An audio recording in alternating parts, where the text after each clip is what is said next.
Eu tenho uma outra pergunta aqui, mas eu acho que ela já está relacionada. Como a teologia sistemática, ela organiza os grandes temas da fé cristã e serve de base segura para uma prática saudável, né, cristã. Eu acho que essa organização está na sistemática, não? Isso. Quando nós vamos para a carta do apóstolo Pedro, ele vai dizer assim, no capítulo 3, no versículo 15, que nós precisamos estar prontos para responder a qualquer um que nos perguntar a razão da nossa fé. A razão da nossa fé. Razão é algo que se explica.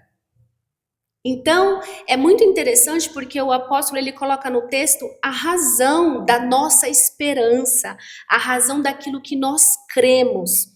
Então, quando alguém nos pergunta, nós precisamos ter pelo menos algumas doutrinas basilares razoavelmente entendidas na nossa mente, ao ponto de que a gente consiga também explicar.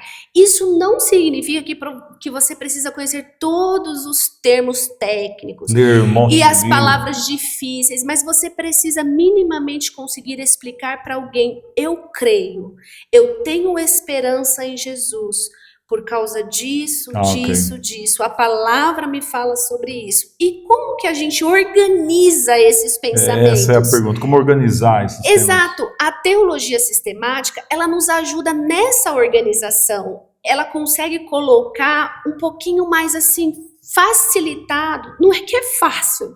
Não é tão fácil, mas ela consegue organizar dentro da nossa mente, com o estudo, obviamente, essas doutrinas. Então, a preocupação da teologia sistemática é essa organização dessas principais doutrinas. Como eu disse, são 9 doutrinas. Então, a gente tem a doutrina sobre a Bíblia, né, a bibliologia, que não é exatamente uma doutrina, mas ela contém doutrinas. A gente tem a teontologia, onde nós vamos estudar, por exemplo, a Trindade, que é uma doutrina super importante. A antropologia, onde nós vamos estudar, então, a origem do ser humano, a questão da queda, junto com a hamartiologia, que vai falar do pecado original.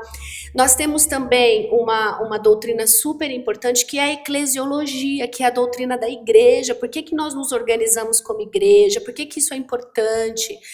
O que o Senhor determinou para a sua igreja? Enfim. A questão dos sacramentos, das ordenanças, e nós temos a doutrina das últimas coisas, que é o que a Bíblia fala sobre o fim.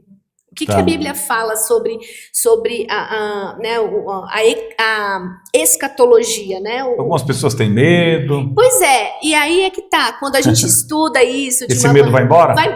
Vai embora, é uma doutrina cheia de esperança, é uma doutrina que consola o nosso coração. Existem pessoas que falam assim, olha, eu já li quase toda a Bíblia, mas o livro de Apocalipse eu não leio. Não, vai aprender a ler e vai aprender a gostar. Vai aprender a gostar. Bom, olha,